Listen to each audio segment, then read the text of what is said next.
Hello friend, नमस्कार। मैं Dinesh Sharma.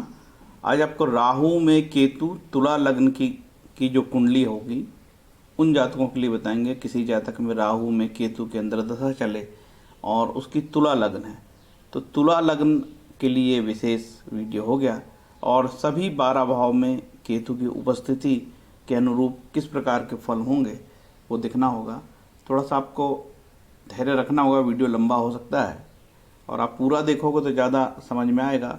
Otherwise skip कर करके देखोगे आप आगे बढ़ के तो बहुत कम समझ में आएगा आपको। ठीक है, तो आपको ध्यान रखना पड़ेगा। ये मेरा मोबाइल नंबर है, कुंडली विश्लेषण के वास्ते संपर्क कर सकते हो आप। राहु की महादशा 18 वर्ष की होती है और उसमें केतु की जो अंतर्दशा होगी 12 माह 22 दिन की होती है। तो ये जानना चाहिए कि दोनों तमोग्रह है, दोनों अशुभ ग्रह है, पापी ग्रह है। इस प्रकार से दशा का सीक्वेंस होता है। जैसे किसी की महादशा चल रही है शनि की, है ना, और फिर मंगल की महादशा अंतर्दशा चल रही हो, प्रत्यंतर दशा राहु की चल रही हो, तो इस तरीके से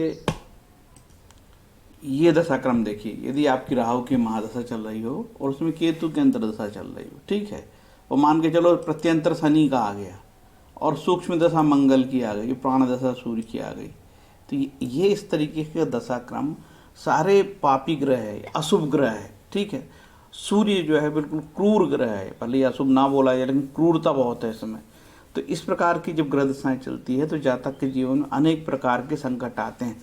और ये कहीं शनि 6, 8वें 12वें भाव से संपर्क कर लें सारे ग्रह, तब तो और ज़्यादा जातक के जीवन में तकलीफ बढ़ती है। तो ये दशाक्रम इसी तरीके से चलते हैं। ठीक है, 5 चरणों में होती है, महादशा, अंतर्दशा, प्रत्यंतर दशा, सूक्ष्म दशा, प्राण दशा। और यदि लगातार ये सभी पापी ग्रहों की दशाएं एक साथ आ जाती है तो जीवन में कष्ट बढ़ते हैं। सॉफ्टवेयर में इस तरीके का दिखाता है, जैसे चंद्रमा की दशा, फिर शुक्र की अंतर्दशा, सूर्य, राहु, गुरु, इस तरीके का दिखाता है। अब आगे बढ़ते हैं।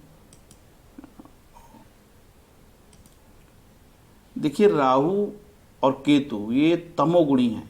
मानव जीवन में 3 ही तो रहते हैं, तत्व रहते हैं अपने, सत्व, रज और तम। और ये तमो है, राहु केतु तम है, मतलब बुराई से भी बुराई। ये काफ़ी नेगेटिविटी इनमें होती है, जैसे कि सीबीआई, ईडी, लोकायुक्त, विजिलेंस, फेरा, फेमा और मनी लॉन्ड्रिंग के मामले। इससे लोग परेशान होते हैं जब ऐसी दशाएं, खराब दशाएं चलती है। ठीक है, ये राहु के ओरिजिनल कारकत्व है। राहु यही सब उल्टे सीधे काम कराता, फांसी लगाना, घर में छापा पड़ जाए, जब्ती, सीजर, कॉन्स्पिरेसी करे आपके साथ, कोई पॉइजनिंग की घटना हो जाए, सुसाइड अटेम्प्ट, इनकम टैक्स की रेड, डिपार्टमेंटल इंक्वायरी सरकारी कर्मचारियों के लिए, एंटी करप्शन ब्यूरो के मामले, ठीक है, जो लोकायुक्त, विजिलेंस, ईओडब्ल्यू, फेरा, फेमा और मनी लॉन्ड्रिंग के case, the prevention of corruption act 1988, बड़ा खतरनाक एक्ट है। ठीक है, जब जीवन में आदमी एक समय बहुत ऊंचाइयों पर रहता है और कैरियर बड़ा बड़ा बहुत ऊंचाइयों पे चढ़ता है कैरियर, और बीच में मिड कैरियर में या एंड कैरियर में काफ़ी तकलीफ होती है तो आदमी असहाय हो जाता है।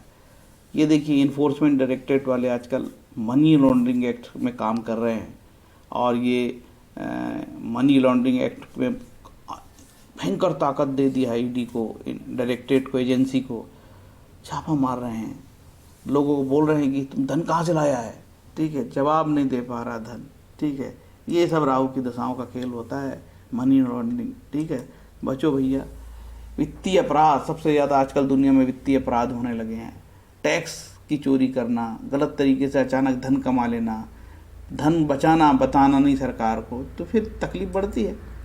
ये सब राहु केतु पाप ग्रह का, अष्टमेश की दशा, षष्ठेश की दशा, द्वादश की दशाएं, ये सब तकलीफ होती है। राहु की बहुत सारी विशेषता है। राहु संतान का के भाव में रह जाए तो संतान पैदा करने में, संतान उत्पत्ति में प्रॉब्लम हो सकती है। और संतानहीनता के मामले में राहु पंचम भाव में साप योग भी बना देता है। राहु का गोचर भी बड़ा महत्वपूर्ण होता है। यदि राहु गुरु के ऊपर से निकलता है तो प्रॉपर्टी से संबंधित मामले होते हैं, या ज़मीन खरीदना या बेचना।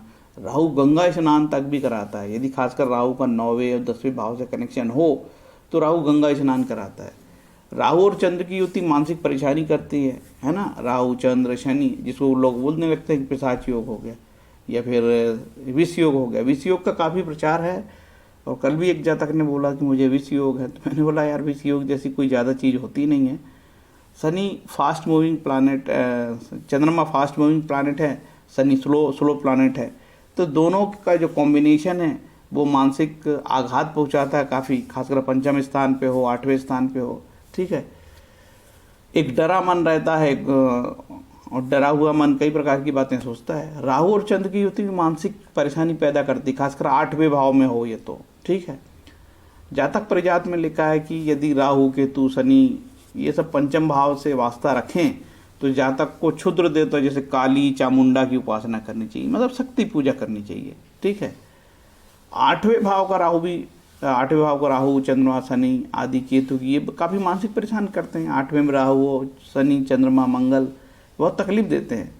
और ये सब जो 8वें भाव में बैठे ग्रह, हमेशा याद रखिए 8वें भाव में बैठे ग्रह कहाँ ध्यान रख दृष्टि देते हैं, ये दृष्टि देते हैं धन भाव में। तो ऐसे जातकों के जीवन में उतार चढ़ाव काफ़ी हो जाता है, बहुत राजा से रंग बनने वाली कुंडली बन जाती फिर वो 8वें भाव में ज़्यादा ग्रह बैठे तो। राहु केतु जनरली ये नियम है कि राहु केतु जिस ग्रह के साथ हो, जिस भाव के मालिक हो, वहीं के मालिक हो जाते हैं। जैसे लग्न में बैठा तो लग्नेश की तरह हो जाता राहु। जातक तत्वम कहती पाप ग्रह की महादशा में पाप ग्रह की अंतर्दशा हो तो काफ़ी तकलीफ देता है। वही मैंने आपको शुरू में बताया है कि पाप ग्रह की महादशा, पाप ग्रह की अंतर्दशा, प्रत्यंतर दशा की पाप ग्रह, सूक्ष्म दशा प्राण दशा भी पाप ग्रह, तकलीफ बढ़ जाती है। जनरली नियम है केंद्र आदि शुभ ग्रहों में अच्छे फल देते हैं राहु केतु, है ना। यदि केंद्र में हो, त्रिकोण में हो, केंद्र त्रिकोण का लाभ मिल रहा है उनको तो अच्छे फल देते हैं। अदरवाइज फिर वो त्रिशदाय और 6, 8, 12 में हो तो तकलीफ देते हैं, ऐसा जानना। राहु के 3 नक्षत्र आद्रा स्वाति सदविशा, और अश्विनी केतु के 3 नक्षत्र अश्विनी मघा मूला, और ये तीनों गंडमूल नक्षत्र में आते हैं। याद रखिए जिस कुंडली में, कई कुंडली में देखता हूँ कि ज़्यादातर नक्षत्र उसमें राहु और केतु के रहते हैं, उनके ज़्यादातर ग्रह राहु के नक्षत्र में या केतु के नक्षत्र में रहते हैं। तो ऐसे जातक की कुंडली में भले ही वो बहुत धन संपन्न हो, लेकिन उनके कैरियर में कई प्रकार की बाधाओं से वो जूझते हैं। कोई ज़रूरी नहीं कि कोई व्यक्ति बहुत बड़े पद पे है तो उसके जीवन में संकट नहीं होगा, उसके जीवन में भी संकट होते हैं। ये उसकी हिडन बात है, छुपी बात है। ठीक है, कोई संतान को लेके, कोई अपने व्यवसाय काम धंधे को लेके, कोई पत्नी को लेके, और कोई शरीर की बीमारी को लेके परेशान रहता है। अब चलते हैं आगे।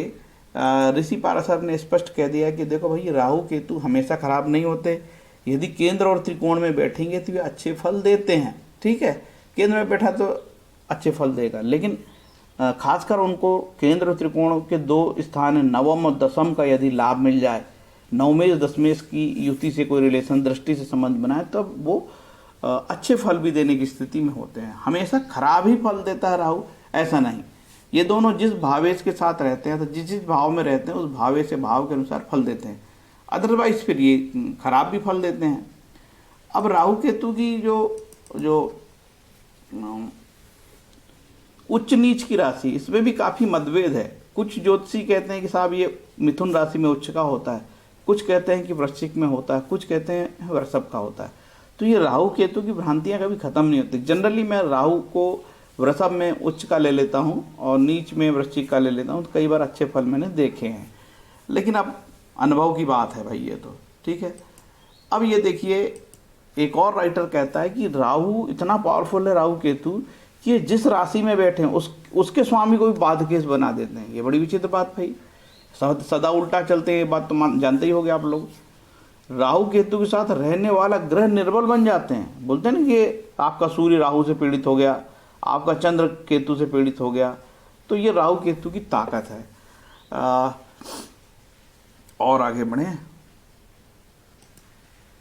ये राहु के कारकत्व है, आप लोग वीडियो देख के रोक सकते हो, और ये केतु के कारकत्व है, ये पुनः केतु के कारकत्व है। ठीक है, इसमें आप वीडियो रोक के पढ़ सकते हो। ये केतु की कारकत्व है, साफ सुथरा लिखा है। इससे आप जानोगे कि कारकत्व की ताकत। यहाँ से कुंडली का विश्लेषण चालू करेंगे इन विधियों से। जनरली लघु पाराशरी के सिद्धांत को मैं अप्लाई करता हूँ। अब बिना कुंडली देखे मैं क्या जानूँ कि षटबल कितना है और कौन कौन से योग बन रहे हैं, कौन सा ग्रह कहाँ बैठा, मैं नहीं जानता। मैं तो भाव भावेश के सिद्धांत पे कुछ विश्लेषण कर दे रहा हूँ लघु पाराशरी पे। ठीक है, इसलिए बिना कुंडली देखे ये एक अंदाज़ा है। कुछ लोग कुंडली के बारे में जानना चाहते हैं, कुछ ज्योतिष के बारे में जानना चाहते हैं, देखो ग्रहों का कारकत्व का अपना महत्व होता है। जैसे राहु के अपने कारकत्व है, केतु के अपने कारकत्व है ना, इनका भी बड़ा रोल रहता है। सामान्य नियम तो यही होता है कि भाई ग्रह कहाँ बैठा है उसके अनुरूप ही वो फल देता है ना। चलते हैं आगे। आपकी तुला लग्न है, मैं लग्न बोलता हूँ, मैं ये नहीं बोलता कि आपकी तुला राशि है। आपको ये जरूर जानना चाहिए कि तुला लग्न अलग होती है, तुला राशि अलग होती है। जब आपका जन्म हो रहा था तो पूर्वी क्षितिज पे जो राशि उदित हो रही थी उसको बोलते हैं लग्न। जब आपका जन्म हो रहा था चंद्रमा जिस राशि में होगा उसको बोलते हैं चंद्र राशि। तो चंद्र राशि का भी महत्व है और लग्न का भी महत्व है। लग्न सबसे बली होनी चाहिए, है ना। उत्तर भारत में चंद्र कुंडली भी देखे बिना कोई फलित नहीं करता। चंद्र कुंडली देखते हैं, सूर्य कुंडली देखते हैं, फिर लग्न कुंडली देखते हैं। और तो और आप दक्षिण भारत में जाओगे तो नवमांश कुंडली के बिना कोई फलित नहीं होता। जब दक्षिण भारत की बात करोगे तो वहाँ पे नक्षत्रों पे बड़ा बल देते हैं कि नक्षत्र मुख्य साहब। वहाँ पे कोई आपने आपको राशि नहीं बताता कि आपकी कौन सी राशि है, तो बोले आप किस नक्षत्र के हो, तो वहाँ राशि नहीं चलती, वहाँ नक्षत्र चलता है। और दक्षिण भारत में राशि चलती है, उत्तर भारत में राशि चलती है। तो नक्षत्रों का भी बड़ा महत्व है। तो चलते हैं कुंडली का विश्लेषण करते हैं। इसमें आपकी सारी बात, आपकी जितनी इच्छा हो सब पूर्ति हो जाएगी। क्या कौन सा मेरी तुला लग्न में कौन सा ग्रह अच्छा है, कौन सा खराब, सब बता दूंगा, रत्न भी बताऊंगा। बस धैर्य रखिए यार, धैर्य के बिना काम नहीं होगा। देखिए लग्नेश शुक्र है, तो लग्नेश कभी बुरा नहीं होता यार भाई। लग्नेश शरीर जब आपका जन्म हुआ वो ग्रह कैसे खराब हो सकता, तो लग्नेश बढ़िया, सबसे उत्तम, ठीक है। अब आपका ये लग्नेश शुक्र, आप बोलोगे साहब स्वामी गुरु जी ये तो अष्टमेश भी है, नहीं, इसको अष्टमेश का दोष नहीं लगेगा, मुक्ति हो गई इसकी, ठीक है। लेकिन थोड़े बहुत अष्टमेश के फल वो देता है, याद रहे, क्योंकि भाई इसका एक भाग यहाँ ये भूलना नहीं चाहिए। तो शास्त्रों में लिखा है कि नहीं लग्नेश को अष्टमेश का दोष नहीं लगता, तो मान लिया लग्नेश को अष्टमेश का दोष नहीं लगेगा। क्यों बोल रहा हूँ कि अष्टमेश ये काफ़ी खराब ग्रह होता है, बाधकेश है मान एक प्रकार से। तो लग्नेश हो के शुक्र शुभ है, क्या इसका रत्न पहना जा सकता है? पहना जा सकता है, पहन सकते हो, लेकिन आपको तकलीफ होने लगे तो उतार देना चाहिए, क्योंकि ये अष्टमेश भी है, ठीक है। अब ये मंगल को देखते हैं, तो मंगल या मार्केश है, धन स्थान का स्वामी को मार्केश कहते हैं, ठीक है। मार्केश जानना बहुत जरूरी। मार्केश में भी एस्ट्रोलॉजर आजकल डरा के जातक का पैसा हरण कर लेते हैं, लूटपाट कर रहे हैं एस्ट्रोलॉजर। तुम्हारा तो मार्केश चल रहा है, कई बार मंगल की दशा आएगी तो हमेशा थोड़ी मार्केश चलेगा। ये मंगल का दूसरा एक भाग कहाँ है, ये भी मारक भाव में है। तो इस जातक की कुंडली में, इस लगन की कुंडली में सबसे खराब ग्रह कोई हुआ तो कौन सा हुआ? मंगल हुआ। तो मंगल की दशाओं में तकलीफ बढ़ती है, ठीक है। लेकिन हर बार जातक मर जाएगा ऐसा संभव नहीं है, मृत्यु तुल्य कष्ट होगा, ठीक है भाई। जब उसकी उम्र आएगी 80 साल 70 साल 55 के आगे, जब उसकी डेथ होगी, जब उसकी आयु जितनी निर्धारित होगी, एस्ट्रोलॉजर देखता है कुंडली से कि भाई इसकी कितनी आयु हो सकती है, एक अंदाजा। उसके अलग अलग फार्मूले और फंडे दिए हैं, ठीक है। पिंड आयु के साधन हैं, आयु साधन के तरीके हैं, ठीक है। तो वो देख के ही कोई एस्ट्रोलॉजर बता सकता है। तो यदि आपको कोई एस्ट्रोलॉजर बोले तुम्हारी मारक चल रही, तो उसे पूछो क्या आप इतने बड़े एस्ट्रोलॉजर हो कि आप मेरी आयु निकाल लिए हो, तब वो चुप हो जाएगा, ठीक है। यदि आपने मेरी आयु निकाल ली हो तब बताओ कौन सा ग्रह मारक है। तो मारक आयु निकालना सबसे कठिन प्रक्रिया होती है और ईश्वरीय मामले में हस्तक्षेप होता है, इसलिए एस्ट्रोलॉजर फेल हो जाते हैं जनरली। तो मंगल काफ़ी खराब है। गुरु को देखते हैं, गुरु तृतीयेश होके उपचय है, ये उपचय होके खराब है, और ये अष्टमेश है। गुरु बहुत खराब है इस कुंडली में, गुरु शुभ नहीं है इस कुंडली में, ठीक है। भले ही आपका उच्च हो, हमें उससे मतलब नहीं। भले आप बोलोगे साहब मेरा तो उच्च का कैसे खराब हो गया, अरे मैं नहीं, मुझे मतलब नहीं है, चलो यहाँ उच्च का आ गया, ठीक, ये उच्च का हो गया। बोलोगे साहब आपका गुरु तो उच्च का है गुरु उच्च का है, लेकिन गुरु षष्ठेश है, षष्ठेश होके उच्च का हुआ है, बीमारी बढ़ा देता है, ठीक है। तृतीयेश होके उच्च का हुआ है, तो यहाँ के उपचय ये भाव के कारकत्व को बढ़ाता है। लघु पारसरी में इसको भी बुरा माना है, ठीक है। लेकिन गुरु जब यहाँ उच्च का हो गया तो अपनी शुभत्व की ताकत ज़्यादा हो गई उसकी, लेकिन समय आने पर ये बीमारी एक्टिवेट कर दे, क्या भरोसा, क्योंकि षष्ठेश का उच्च का होने का छठा भाव उच्च का हो गया। रोग ऋण बीमारी से तो बच गए, लेकिन उसमें और भी कुछ भी नेगेटिविटी फैलाने की ताकत हो जाती है। इसलिए षष्ठेश का अष्टमेश का उच्च का होना भी ठीक नहीं है, तो गुरु अच्छा नहीं है। अब रेयर मामले में गुरु किसी कुंडली में उच्च का होगा, उसकी बात अलग है। शनि को देखते हैं, शनि इस कुंडली में क्या है, शनि इस कुंडली में चतुर्थेश और पंचमेश हो गए, अति शुभ है, अच्छे है भाई, शुभ है भैया, तो शनि से कोई समस्या नहीं। अब शनि का रत्न पहन सकते हो, पहन लो मेरे भाई, पूरी दुनिया पहन रही है। लेकिन तुला लग्न वाले शनि का रत्न पहन सकते हैं। तुला लग्न वाले गुरु का रत्न पहन सकते हैं क्या? बिल्कुल नहीं पहन सकते। लेकिन मार्केट का एस्ट्रोलॉजर सब व्यक्ति को पुखराज पहना रहा है। काल पुरुष की कुंडली में 9वें स्थान पे धनु राशि है, तो सबको भाग्येश रत्न देता है वो, पहनो पहनो पहनो पहनो। और पहन रहे हैं लोग, जैसे टी शर्ट पहनते हैं ना, वैसे कोई जूते पहनते हुए सबको पहना रहा, ले रहे हैं पुखराज पहन रहे हैं, ले रहे हैं पुखराज पहन रहे हैं। मूर्ख लोग हैं यहाँ इस देश के। अब देखते हैं, शुक्र हो गया बुध को, बुध 9वें हो गया अति शुभ, ठीक है। ये प्रबल त्रिकोण और सबसे शुभ त्रिकोण कहलाता है 9वें, ठीक। और ये यहाँ पे 12वां भाग बुरा भाग है, अशुभ है, ये वयस हो गए, ठीक है। हम क्या कहेंगे, बुध ठीक है, इस कुंडली में बुध का रत्न पहनने की इच्छा है, पन्ना पहन सकते हो, ठीक है। लेकिन जरूर ये ध्यान रखना चाहिए रत्न पहनने के लिए, क्या आपके कोई भी ग्रह 6, 8, 12 में तो नहीं है। जैसे कि आप शुक्र का रत्न पहनने की काफ़ी इच्छा है, या शनि के रत्न पहनने की इच्छा है, लेकिन शनि यदि 6, 8वें और 12वें भाव में हो तो जातक को बचना चाहिए रत्न पहनने से। ऐसा दक्षिण भारत की प्रसिद्ध किताब प्रश्न मार्ग कहती है। मैं इस लोक के सब सबूत हैं मेरे पास, मैं बकवास बिल्कुल नहीं करता, ठीक है। लेकिन जिसको यदि कोई व्यक्ति व्यापारी है रत्न का बेचारा, वो तो सबको पहना देगा, उसको तो बोलता है ज़्यादा मेरा बिक रहा होगा तो मेरा भला तो देश का भला, उसका ये उद्देश्य रहता है, उससे क्या लेना देना यार किसी से, तो वो तो सबको पहना देगा। पन्ना पहन लो, ये पहन लो, है ना। ऐसे रत्न पहनने से सबका जीवन सुधरने लगता, तो काय को ज्योतिष बनती है, काय को प्रारब्ध बनता। जो डेस्टिनी है होना होके रहेगा। ईश्वरी साधनाएं करोगे तो कुछ तकलीफ कम होगी, इससे ज़्यादा कुछ नहीं दुनिया में। चंद्रमा को केंद्र का दोष लगता है, लेकिन सबसे कम को लगता है, तो चंद्रमा कैसा ठीक है, कोई बहुत बुरा नहीं है। चंद्रमा का रत्न पहना जा सकता है मोती। सूर्य का रत्न पहनना उचित नहीं है। सूर्य यहाँ पे जो है सूर्य महाराज बाधकेश भी हो गए इस कुंडली में, लेकिन बाधकेश तब बनेंगे सूर्य महाराज जब इसके साथ मांदी हो, ऐसा जातक परिजात में कहा है, ठीक है। यदि मांदी नहीं होगा तो वो बाधकेश नहीं कहलाएगा। इसमें भी डरा देते हैं तुम्हारा सूर्य बाधकेश हो गया। तो ये जानना चाहिए कि उससे पूछो क्या इसका वास्ता मांदी से है, जातक परिजात में लिखा है, तो फिर वो चुप हो जाएगा, फिर आपसे लूटपाट कम करेगा। ये वीडियो इसलिए तो बनाया जा रहा है यार, यदि आप प्रश्न करोगे एस्ट्रोलॉजर से फिर वो लूटपाट बंद हो जाएगी उसकी, ठीक है। आप कह दोगे कि अरे भैया तुला लगन की कुंडली में तो गुरु महाराज ये तीसरा छठा हो गया बहुत खराब है, आप क्यों मेरे को इसके रत्न पहना रहे हो, ये छठवा एक्टिवेट नहीं हो जाएगा, ये तीसरा एक्टिवेट नहीं हो जाएगा, मुझे तकलीफ नहीं हो जाएगी, ये बीमारी एक्टिवेट नहीं हो जाएगी मेरी। फिर एस्ट्रोलॉजर बोलेगा, आपसे बात कम करेगा, फिर बोलेगी तो जानकार मुर्गा आ गया। मुर्गा आया जरूर, लेकिन जानकार मुर्गा आ गया। तो जब जानकार मुर्गे पहुंच जाते तो बड़ी तकलीफ होती है एस्ट्रोलॉजर को। अब बता दिया सारी बात, मैंने रत्न की बात बता दी, ठीक है। आप कहोगे राहु में केतु क्या फल देंगे, चलो मान के चलो लग्न में राहु है आपका, सब 12 भाव में उदाहरण से बताता हूँ। लग्न में राहु आ गया, ठीक है, लग्न में राहु आ गया, केतु साथ में आ गया, तो केतु मारक स्थान पे बैठा है, 7वां स्थान, और ये दशम से दशम है, काम धंधे में बाधा दे सकता है, पत्नी का स्थान है और पार्टनर का स्थान है।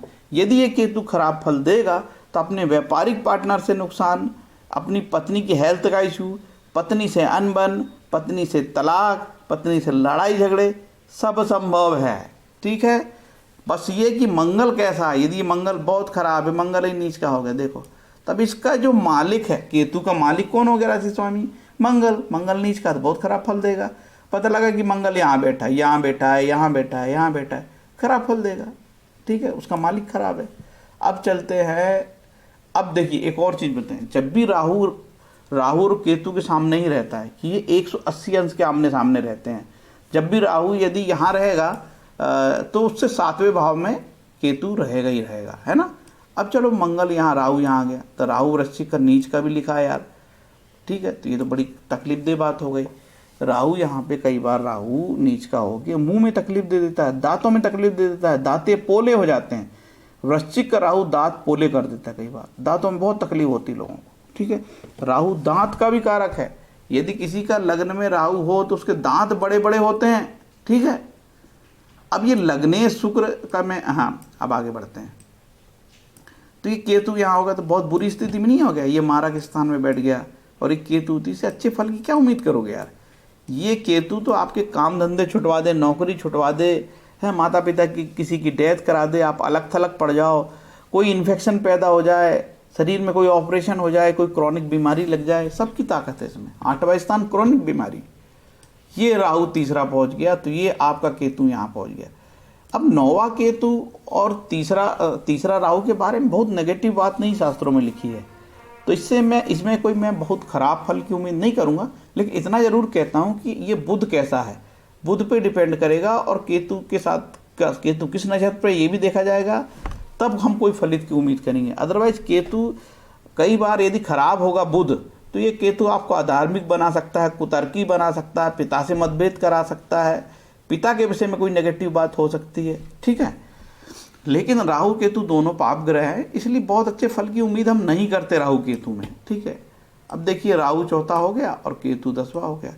10वां केतु कई बार आदमी को काम धंधे में बड़ी तकलीफ देता है, लोग कई बार बहुत सारे काम छोड़ते पकड़ते हैं, लेकिन सरकारी कोई नौकर होगा तो वो तो संभव नहीं है, उसकी तो स्थायी नौकरी 30-35 साल की, उसके मामले में ये बात लागू नहीं होती है। हाँ, उनका ऐसा होता है कि विभागीय जांच हो जाती है और कई बार नौकरी छूट जाती है, ठीक है, ये तकलीफ उनकी होती है।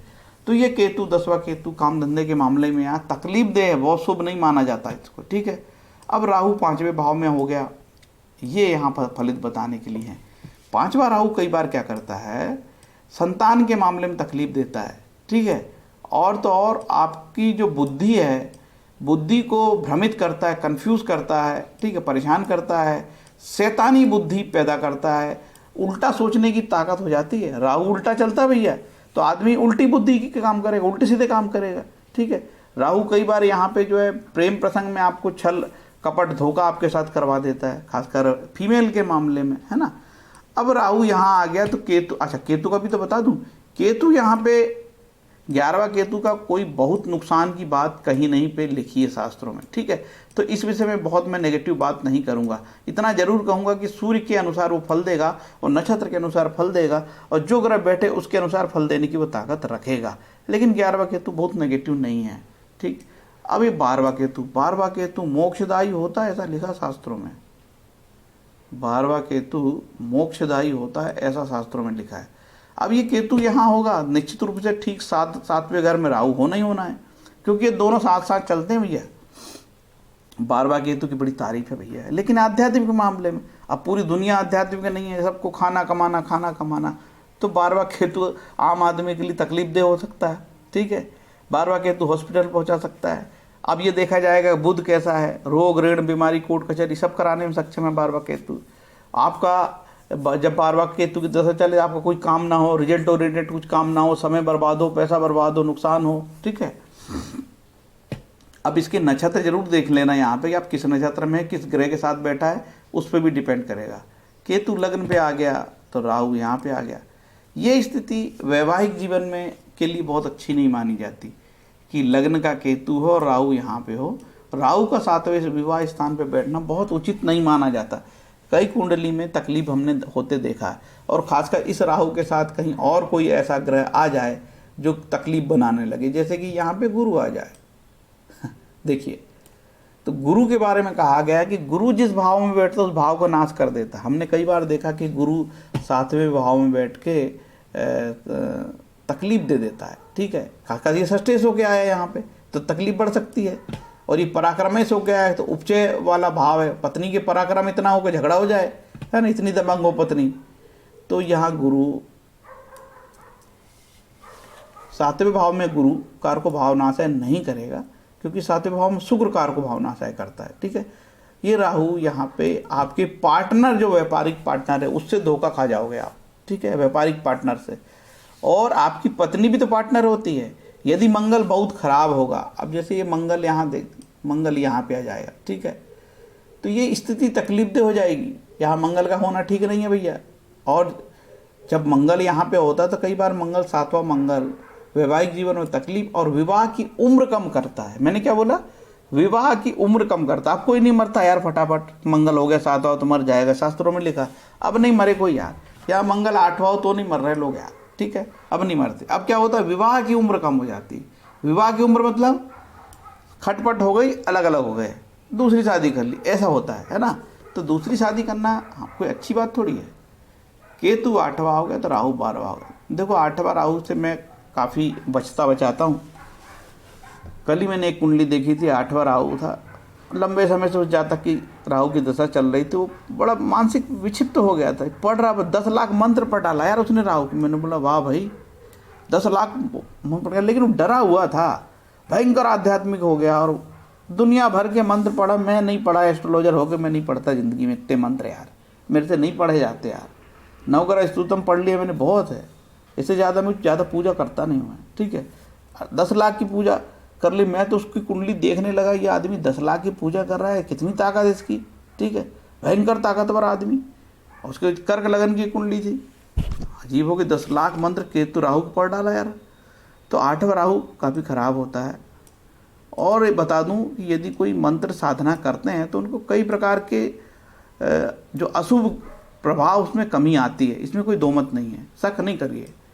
यहाँ पे केतु कुटुंब में आपके कुटुंब से अलग थलग कर सकता है आपको, आपकी वाणी बड़ी कटु होगी जिसके कारण मतभेद होंगे, लोग आपसे चिढ़ेंगे यार ये बड़ी कटुता की बात करता है। केतु का काम है काटना, केतु जिस राशि में बैठे कई बार उस भाग का अंग का ऑपरेशन भी करा देता है, इन्फेक्शन देता है, ठीक है। अब देखिए केतु हो गया यहाँ पे, ठीक, और तो ये केतु, तीसरा केतु क्या करेगा, तीसरा केतु आपका गुरु कैसा है उस पर डिपेंड करेगा। तीसरा केतु के बारे में बहुत नेगेटिव बात नहीं कही गई है। अब राहु 9वें स्थान पे योगकारी होता है, ऐसा ऋषि पाराशर महाराज ने कहा है कि 9वां राहु कोई खराब नहीं होता, ना 10वां राहु खराब होता, ना 11वां राहु बहुत नेगेटिव होता है। जब इनकी दशाएं आती काफ़ी तकलीफ होती है, इतना मैं बता दूं, ठीक है, भले ही शास्त्रों में कुछ ही लिखा हो, वास्तविक जीवन में ये है कि इनकी दशाएं चलती है तो तकलीफ बढ़ जाती है, ठीक। अब राहु 10वां, केतु यहाँ पे, केतु चौथा, आप घर का सुख ही ना भोग पाओ, ठीक है, घर का सुख ना मिले आपको, माता का सुख ना मिले, माता के सुख में कमी हो जाए, आपकी हार्ट की कोई प्रॉब्लम दे दे आपको, आपके घर में कोई समस्या दे दे, ठीक है, ये केतु की ताकत हो सकती है। डिपेंड करता है कि शनि कैसा है, ठीक। राहु 11वां, केतु 5वां। देखो केतु 5वां होना ठीक नहीं केतु का यहाँ पे, और केतु के साथ ये मंगल हो या मंगल यहाँ से देखे तो कई बार संतान में सिजेरियन ऑपरेशन हो जाते हैं, संतान को प्रॉब्लम हो जाती है, ठीक है, ये समस्या हो जाती है। और यहाँ बैठे तो ये ऑपरेशन कराने की वो करा देते हैं किसी शरीर किसी अंग का, खासकर महिलाओं के मामले में, पुरुष के मामले में पेट का, महिलाओं के मामले में जो सिजेरियन ऑपरेशन है उसमें तकलीफ बढ़ जाती है केतु के कारण, ठीक। राहु 12वां हो गया तो केतु छठा हो गया, ठीक। अब ये छठे भाव में केतु बहुत अच्छे रिजल्ट नहीं देगा, क्योंकि इसका जो पार्टनर है राहु ये भी सामने बैठा, तो जब एक राहु 12वां हो और केतु छठा हो तो बहुत तकलीफ होगी यार। ऐसे समय में जातक को बचना चाहिए। ये तो कोर्ट कचहरी ऋण सब है भैया, कोर्ट कचहरी ऋण, लड़ाई झगड़े, है ना, एक्सीडेंट, फोड़ा फुंसी सब। केतु फोड़ा फुंसी का भी कारक है, फोड़ा फुंसी पैदा कर देता है, घाव पैदा कर देता है, व्रण बनाता है, ठीक है। तो ये फिर से ये राहु यहाँ आ गया और केतु हो गई। ये सत्यनारायण भगवान की कथा यहाँ से खत्म हुई, आगे बढ़ते हैं, ठीक है। बाधकेश का बता दिया, इसमें बाधकेश बनेगा सूर्य, लेकिन मांदी भी होनी चाहिए, मांदी से करें तब सूर्य बनेगा, ठीक है। ओम सबसे सरल मंत्र, ओम रारावे नमः, ओम के केतु नमः, इससे सरल दुनिया में कुछ नहीं है यार। लेकिन मेरे बताने से क्या होगा, तुम्हें तो चाहिए गोमेद, लहसुनिया, बिना उसके तो मानोगे नहीं, है ना। केतु के लिए गणेश भगवान की आराधना कर सकते हैं। देखो राहु और केतु चले तो जैसे राहु में केतु चल रहा है तो बीच में जो अंतरा चलेंगे ना, जैसे सूर्य का अंतरा चले तो ये पढ़ लेना ओम गणेशाय नमः, बुध का अंतरा चले तो ओम बम बुद्धाय नमः। तो एक 3 माला भी कर लोगे, एक माला राहु की कर लोगे, एक केतु की, तो कहीं नहीं जाना है, कहीं पैसे खर्च नहीं करने हैं, ग्रह शांति होगी। और बिना पैसे ग्रह शांति होगी, कोई जरूरी ठेका थोड़ी ले रखा है यार कि राहु केतु की कोई व्यक्ति ग्रह शांति कराएगा तभी ग्रह शांति, ऐसे कोई ठेकेदारी नहीं है, ठीक है। ये तो पेट पालन के लिए बना दिए बहुत सारे नियम कानून, है ना, अच्छा भले के लिए बनाए गए थे, लेकिन पेट पल रहा है लोगों का। ये संगठनासन गणेश से शुरू होता है, ठीक है। आपकी केतु की दशा चले तो ये इसका उपयोग कर सकते हो भैया। और देखिए ये राहु कवच पढ़िए राहु की दशा में, राहु केतु में, है ना। इसके बाद ये राहु स्तोत्रम का पाठ कर सकते हो, सब बिना पैसे का बता रहा हूँ मैं। केतु को बता, केतु के कवच है केतु का, ये बढ़िया साफ सुथरा देख लो, इसी को अपना स्क्रीनशॉट ले लो और पढ़ो यार, कहाँ से गलत पाल रहे हो। केतु 25 नाम है, सबसे शांति होती है। कहाँ पैसे लगे यार, पैसे की तरफ भागते हो आप लोग जानबूझ के। राहु को दान, केतु को दान देख लो अच्छे से, ये दान करो। भैया दान जो जिसकी क्षमता है वो करो। बिल्कुल झोपड़पट्टी में बैठे हैं, अम्मा काम वाली बाई है, दान करने निकले हैं राहु के वीडियो देख के। अरे दुष्टों, पहले अपनी औकात देख लो, अपना बजट देख लो, फिर जाना। ये राजा महाराजाओं के लिए दान थे, सक्षम लोगों के लिए दान थे। जो सक्षम हैं, जो अक्षम है, उनको मंत्रों का जाप करना चाहिए, ईश्वरी जाप करना चाहिए, ईश्वर के नाम लेने चाहिए। जनरली कहा है कि राहु के लिए गोमेद, जिरकोन और 6 रत्ती का होता है। पंचधातु में पहन सकते हो, मध्यमा उंगली में पहनो, शनिवार बुधवार को पहनो, ठीक है। आद्रा स्वाति नक्षत्र का में पहनो तो ज्यादा अच्छा, आद्रा स्वाति सदविशा। केतु का लहसुनिया होता है, कैटाई बोलते हैं। लहसुनिया 6 रत्ती का, पंचधातु या चांदी में, मध्यमा या कनिष्ठिका में, शनिवार या बुधवार को पहन सकते हैं। सूर्यास्त के बाद शनि या बुध की होरा में और अश्विनी मघामूला में पहन सकते हैं।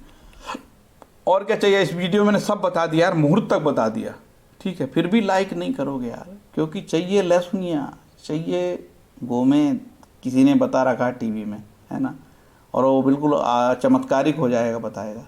ये राहु केतु का गोचर जब खराब होता है, जैसे राहु आपका 8वें भाव में चला गया लग्न से, है ना, और केतु भी 12वें भाव में चला गया, तब इस तरीके से है। तो ये केतु, राहु केतु गोचर में जब खराब होते हैं तो इस प्रकार से औषधि स्नान से शांति मिलती है। इसमें हाथी का मद और हिरण की नाभि लिखा है, इसके चक्कर मत पड़ना यार, नहीं तो आपको फॉरेस्ट वाले जेल में डाल देंगे, है ना, साफ बता दूं बात। राहु दोष निवृत्ति के दान लिखा है, राहु के अशुभ होने से बकरा, गोमेद, शस्त्र, कंबल, सोने का सर्प, तांबा, ये देख सकते हो यार आप, इसको बताने की इतनी ज़रूरत नहीं है। ये केतु दोष के लिए दान लिखा, साफ स्पष्ट बड़े अक्षरों में लिखा है, ऐसा नहीं कि आपको कोई कन्फ्यूजन हो जाएगा, ठीक है, सब बढ़िया बढ़िया से लिख दिया हूँ। अब चलते हैं आगे। ये अमृत कुंभ ग्रंथ से ना राहु का दान लिखा है, आप लोग देख लेना, इसको बड़ी आसानी से पढ़ सकते हो। ये अमृत कुंभ ग्रंथ से केतु का दान लिखा है। बड़ी गोपनीय बात आपको मैं ऐसे इजीली बता दे रहा हूँ यार, इसी के तो पैसे लेते हैं एस्ट्रोलॉजर।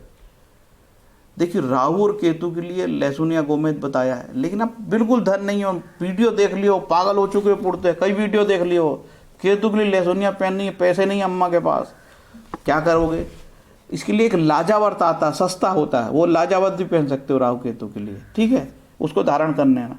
और शनि के लिए लोहे की मुद्रिका पहनते हैं, ठीक है, और सस्ता कर दिया ना। योगी परमहंस बड़े महान गुरु थे, इनका मैंने किताब काफ़ी पढ़ा मैंने, और बड़ा आनंद आता, बहुत जोरदार है, आप लोग पढ़िए कभी अवसर मिले तो। ये बोलते हैं कि चांदी और शीशे का कड़ा भी धारण कर सकते हो, सोना चांदी तांबे का कड़ा भी धारण कर सकते हो। देख लो, बना लो यार सोना चांदी तांबे का कड़ा। और विशेष फल के लिए चांदी और शीशे का, चांदी और शीशी ठहरती नहीं है, ऐसे आपको शराब कहेगा चांदी और शीशे का बनेगा ही नहीं कड़ा, देख लेना किसी विधि से बनता हो, जब महाराज जी ने बोले हैं तो बनता होगा।